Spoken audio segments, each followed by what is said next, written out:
What's up, Buffalo Bills fans? And this is the first topic related video I'm going to do. Strictly a topic, stuck to, not deviated from, not subverted from, just one topic, and it's going to be my first Bills Friday focus.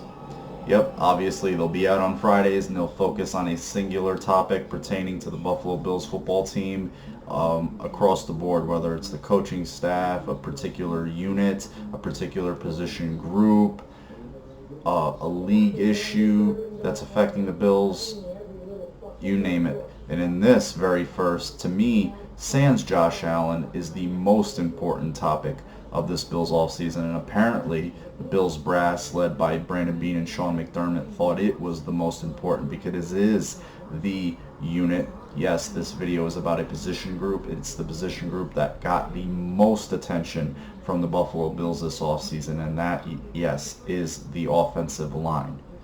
The offensive line, by far and away, was the most important position to upgrade for this Buffalo Bills roster. Brandon Beane, Sean McDermott, their staffs, to find a way to enhance the play in front of Josh Allen, in front of the running backs. It was absolutely appalling what this offensive line put forth in 2018, blocking for hopefully what is the franchise quarterback, and any semblance of a running game, whether it was from diminishing play from aging running backs or just lack of running lanes, you name it. It was an all-encompassing issue for the Buffalo Bills.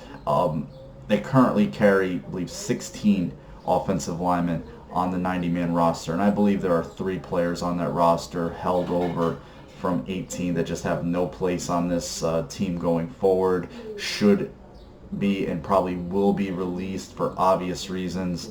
I'll name them really quick. Russell Bodine, Mitch Morse obviously cancels him out. Did not play well, and he did upgrade the play from a Ryan Groyd, but once you sign a Mitch Morse to the deal you do, Mitch Morse being a much better player, younger player, pretty much spells the end for Russell Bodine. The writing is on the wall there. Vlad Dukas lost his job to rookie Wyatt Teller. Bills wanted to get a look at a young player that they had just drafted, and the play did get a little better than what Vlad Dukas, a journeyman offensive lineman, has put forth in his time with the Buffalo Bills, and he was a Juan Castillo guy over from the Ravens. So there, Juan Castillo, who's gone, will eventually be joined by Vlad Dukas, who I believe will not have a place on this 90-man roster at some point in this offseason. Connor McDermott, if you could not crack the lineup, or at least be on the 46 game day as the swing tackle with the state that this offensive line was in,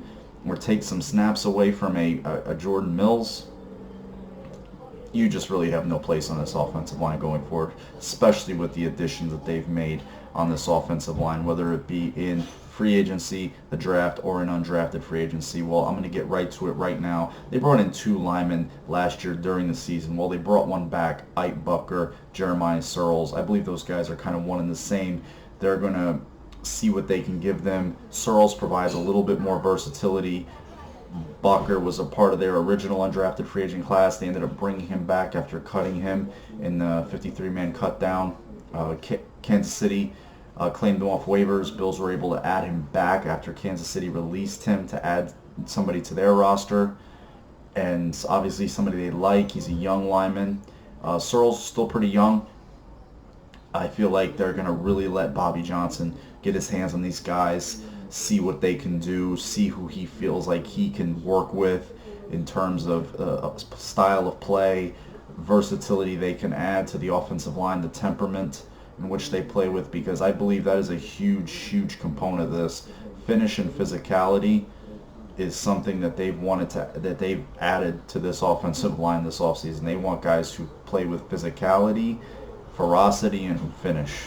They want guys that are just gonna those pancake blocks where you see guys getting road graded, driven into the ground, playing through and to the whistle. So those 2 guys are going to have, as it looks, a hard road to hoe to make this 53-man, let alone the 46 game day active. But I believe those are guys that are going to get some looks as a lot of offensive linemen will in this offseason. Next guy I'll talk about, and to really talk about him, because he is the only true lock to start right now on this offensive line that's currently constructed, and that is the prize free agent addition at center in Mitch Morse. He is going to be the starting center for the Buffalo Bills in 2019 and hopefully going forward. He's the guy they made the biggest investment in. He brings a lot of veteran poise, really excellently graded pass blocking center. Is going to provide that leadership, that that calming presence on the offensive line. Will take a big load off of Josh Allen in terms of calling the protections, making the adjustments at the line. That's what Mitch Morse is going to be charged with, and I believe he'll do a fantastic job. Did a fantastic job in front of Alex Smith and then later Patrick Mahomes. So he's the only true tried lock to start on this offensive line at this current point. Next group I'll talk about is the tackle group. Deion Dawkins, he's the really only true holdover tackle that's going to be left on this roster from last year, as I see right now, and even his spot is tenuous. I believe he will start on this line, but given the way Bean and McDermott have talked, he's going to have to re-earn that starting left tackle job. They're not just going to give it to him, and I believe that he even called out himself last year. I believe he spoke to the media in the locker cleanout day, and he even said his job isn't safe. He felt like he got a little comfortable. We all know, and I believe that the losses of Incognito and Wood playing on his right-hand side really hurt him. Those guys, they took a big load off of him, and we've seen him play well in 2017. He was able to take that job from Cordy Glenn, hold it, and he did play well. He is a guy they invested in, they traded up for in 17, and I think he can do the job. I'd really like to believe he can reclaim a stranglehold on that left tackle job and keep it, but he's going to have to go re-earn that job and earn the trust of his new offensive line coach, Bobby Johnson. The other three tackles I'll talk about all in the same breath: Ty Nsekhe, Adrian Waddell, and Jeremiah Searles. And I can even throw undrafted free agents Garrett McGinn in there. He's a guy who offers a lot of versatility, spoke to the media back at college, so he's that kind of guy that they like. Versatile, big. I tweeted out a video of him playing against old Shane Zimenez from Old Dominion, a guy drafted in the 3rd round. McGinn was an undrafted free agent, and McGinn really took care of him. Outside of one speed rush he might have got beat on, he really, just had no problems handling him if he can provide that versatility. I think he's a guy that has a chance to either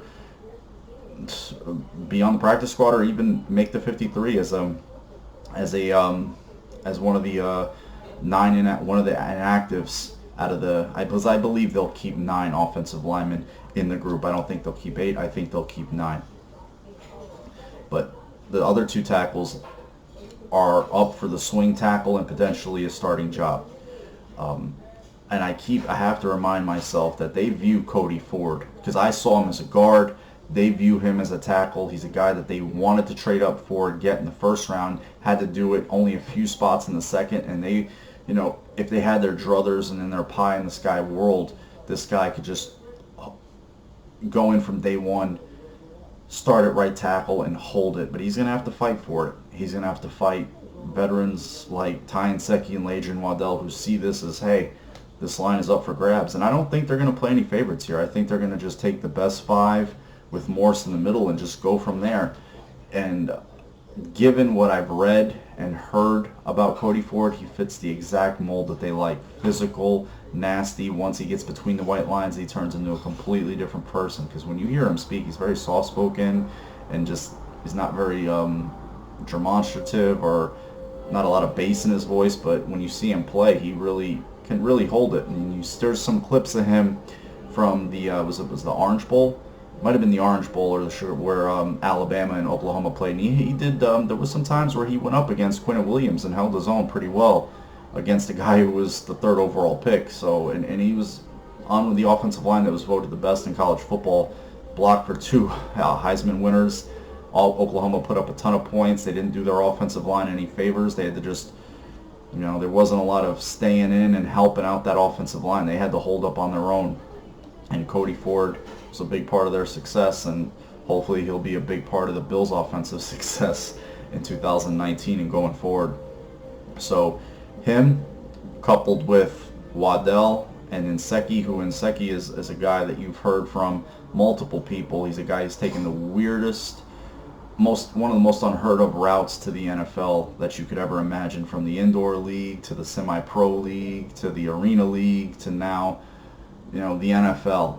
He's just been everywhere, and he's a bit older. He doesn't have a lot of mileage on his legs, and he's extremely big, and he's a much better athlete than you would assume for a guy his size. And you know, the shining gem for his career is him, you know, just pretty much owning Jadeveon Clowney, a player that a lot of Bills fans for some reason want this organization to trade for. I don't know why, but Inseki, who's pretty much a no-name in most NFL fans' mouths, is owning, you know, a former first overall draft pick with no problem when he took over for Trent Williams when he went down for the Washington Redskins.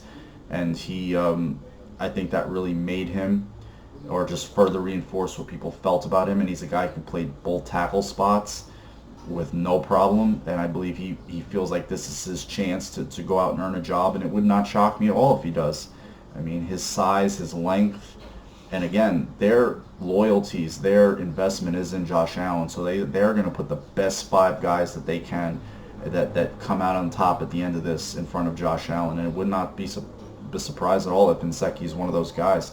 Ladrian Waddell, he's a guy who was able to earn and keep a 46 active job with the New England Patriots, and we know the kind of high standards they have on their offensive line.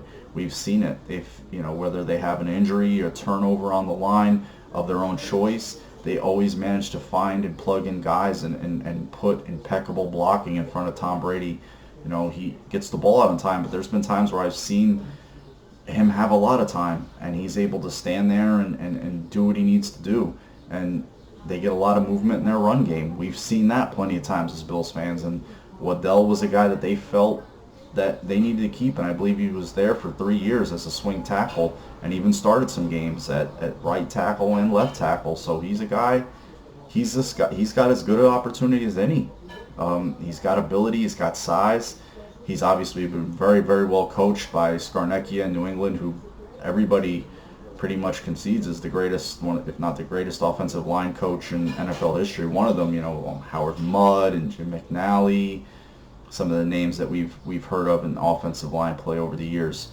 But yeah, that's going to be a hellacious battle to see who are the starting 2 tackles for the Buffalo Bills, and even who the swing tackle is on 46. On to the guards. Teller, Quinton Spann, Spencer Long, who I have my own feelings about, nothing negative, and John Feliciano. It's going to be the same thing.